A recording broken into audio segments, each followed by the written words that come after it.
Olá, estamos aqui hoje para apresentar o trabalho de Bioquímica 2 do professor Singe, né? Fizeram parte desse trabalho a Inácia Laime, eu, Jaqueline Reis Ramos e eu, Renata Samanta Ribeiro Rocha. Então vamos começar agora e vamos estar gravando a nossa apresentação no PowerPoint.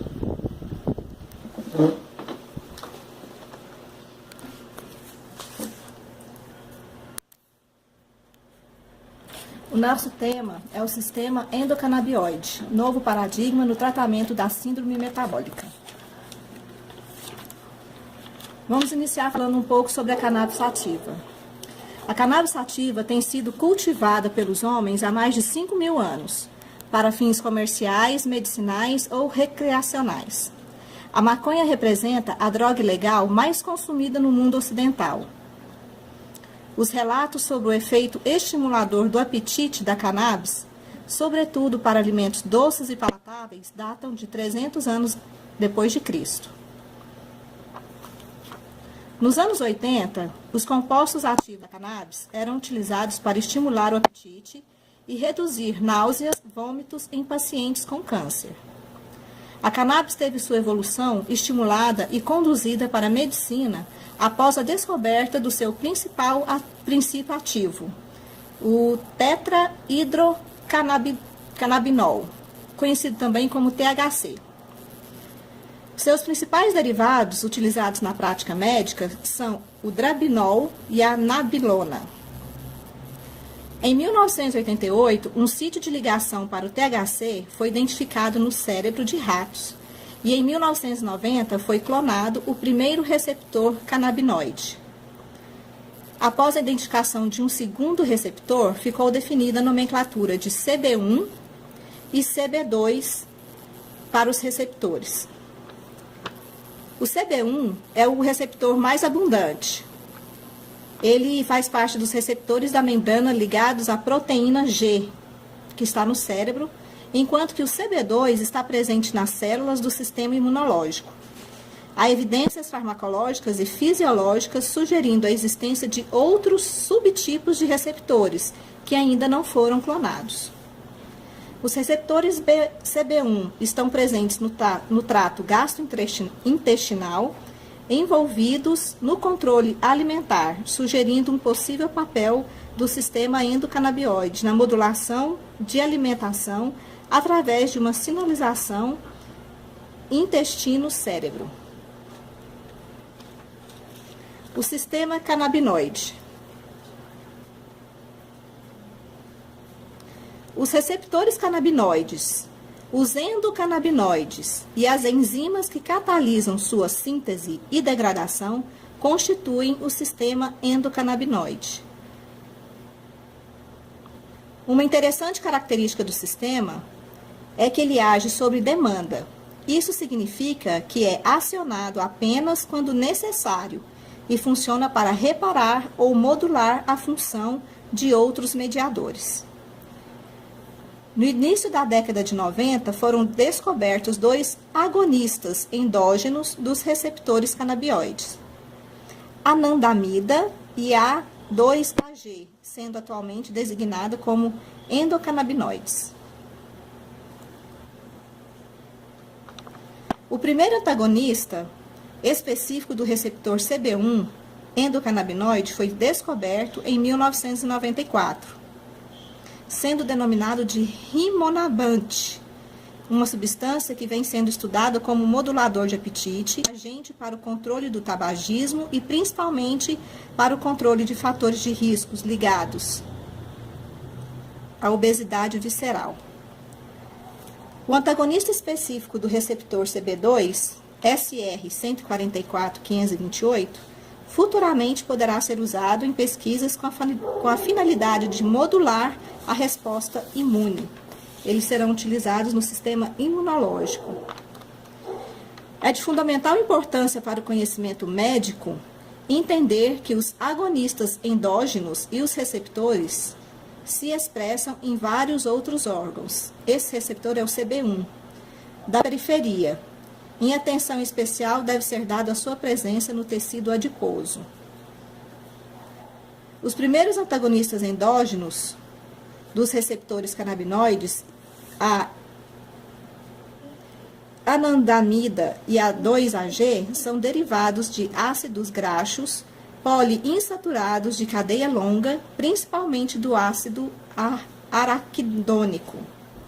Essas substâncias não são confinadas somente no sistema nervoso central, mas também agem como mediadores locais de muitos tecidos, sendo produzidos por demanda após alterações agudas e crônicas da homeostase celular.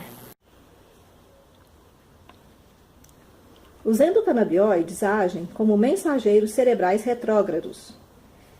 Diferentemente da sequência usual, o estímulo começa no neurônio pós-simpático e a excitação neuronal leva à despolarização e o fluxo de íons de cálcio, que estimulam vias fosfolipases, iniciando assim a síntese dos endocannabinoides. Estes são liberados na fenda simpática e se difundem livremente para estimular os receptores CB1. Os endocannabinoides agem como mediadores. O sistema endocannabinoide e o comportamento alimentar. O comportamento alimentar se dá pelo sítio de produção dos neurotransmissores localizados próximos aos receptores de CB1. Em períodos de jejum, os níveis de anandamida aumentam no intestino delgado, o que se relacionaria ao estímulo da ingesta alimentar. Esses resultados sugerem um papel do sistema endocannabinoide na regulação da secreção de peptídeos gastrointestinais orexígenos. Uma forma de demonstrar o papel do sistema é no controle do balanço energético, naturalmente a sua inativação. Isso pode ser feito inativando geneticamente o seu principal receptor, CB1, ou utilizando um antagonista CB1 específico. Um antagonista seletivo do receptor CB1, denominado rimonabant, foi desenvolvido após um melhor entendimento do sistema endocannabinol. Esses e outros dados sugerem que o sistema atua na ingestão alimentar de duas maneiras no sistema nervoso central. A leptina, ela apresenta um efeito na redução da ingestão alimentar.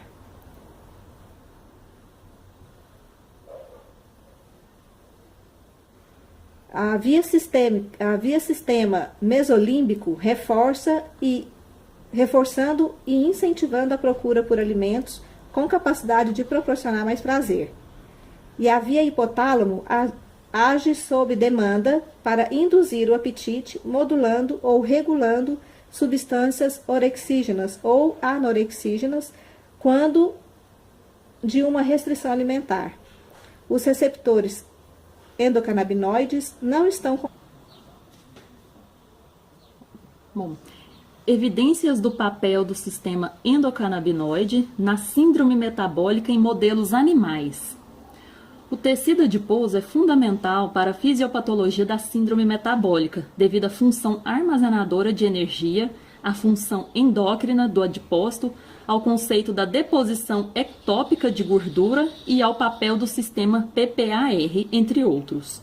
Mas só recentemente, conhecimentos da relação do sistema endocannabinoide com o tecido adiposo surgiram e, naturalmente, as inferências sobre o seu papel na síndrome metabólica são uma questão de lógica.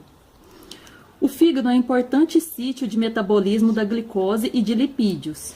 Seu envolvimento na síndrome metabólica está bem estabelecido. De fato, a esteatohepatite não alcoólica é um constituinte dos estados de obesidade e resistência à insulina. E, como conhecido, a resistência periférica à ação da insulina está relacionada de forma independente com a obesidade visceral. Da mesma forma, a resistência hepática à ação da insulina relaciona-se com o teor de gordura hepática, que por sua vez está relacionado com o depósito de gordura visceral. Recentemente foi demonstrado que o fígado também expressa receptores CB1, através dos quais a indução do SREBP1 e, consequentemente, indução da lipogênese hepática. Em animais com obesidade induzida por dieta, esses autores demonstram um aumento do endocannabinoide anandamida, da expressão do receptor CB1 e de esteatose hepática. Mais ainda, mostraram que o tratamento desses animais com rimonabante diminuiu a síntese hepática de ácidos graxos. E, interessantemente, os animais KO, com nocautes, para receptor CB1, não só mostraram resistentes ao ganho de peso, como também a esteatose. O papel do antagonismo do receptor CB1 na síndrome metabólica em humanos. Alguns estudos da fase 3 com antagonismo do receptor CB1, rimonabante, já estão em andamento e seus estudos já estão sendo apresentados em congressos e simpósios mais recentes.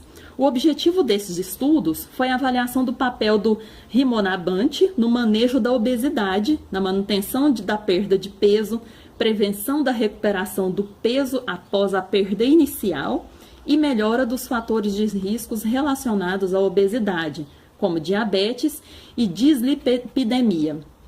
Em geral, os resultados preliminares destes estudos apontam para um efeito significativo do rimonabante em todos os parâmetros da síndrome metabólica. Os grupos em uso do rimonabante também obtiveram significativas melhoras nos níveis de triglicérides, HDL, colesterol e resistência à insulina, além da redução na circunferência abdominal. À primeira vista, parece que os efeitos do rimonabante nos parâmetros metabólicos estariam relacionados à perda de peso. Entretanto, nos estudos apresentados, mostraram que a melhora dos níveis de triglicerídeos e HDL-C eram parcialmente independentes da perda de peso. O perfil de segurança do medicamento parece ser adequado. Até agora, cerca de 5.580 pacientes fizeram parte dos estudos. Os dados acumulados mostram uma incidência de apenas 3,6% de efeitos colaterais acima do efeito dos placebos. O papel do antagonismo do receptor CB1 na dependência de nicotina. De acordo com a Organização Mundial de Saúde, atualmente cerca de 47% dos homens e 12% das mulheres são tabagistas em todo o mundo. A nicotina presente no cigarro é a substância responsável pelo desenvolvimento da dependência. O consumo de nicotina é motivado pela liberação de dopamina nos núcleos accumbens. O uso crônico de nicotina resulta em hiperestimulação persistente do sistema endocannabinoide nos núcleos accumbens, com reforço da liberação de dopamina e abuso da nicotina. Resultados preliminares de um estudo realizado demonstraram que a taxa de abandono do tabagismo foi significativamente maior com o uso de rimonabante 20 mg ao dia, quando comparado ao placebo, e também com significativa redução do ganho de peso após a interrupção do tabagismo. Em resumo, o sistema endocannabinoide está relacionado com o controle energético e funciona induzindo a ingestão alimentar. Ele é estimulado transitoriamente em situações de restrição alimentar e na presença de alimentos de alto valor de recompensas palatáveis. Além disso, atua perifericamente, contribuindo para o diálogo entre a periferia e o sistema nervoso central e aumentando a lipogênese. O bloqueio deste sistema, através de um antagonista seletivo do receptor CB1, rimonabante, diminui a ingestão alimentar, auxilia no controle de peso em animais e em humanos e contribui para uma melhora nos parâmetros metabólicos que compõem a síndrome metabólica. Alguns desses efeitos parecem ser independentes do controle de peso. Então, assim concluímos o nosso seminário. Obrigada!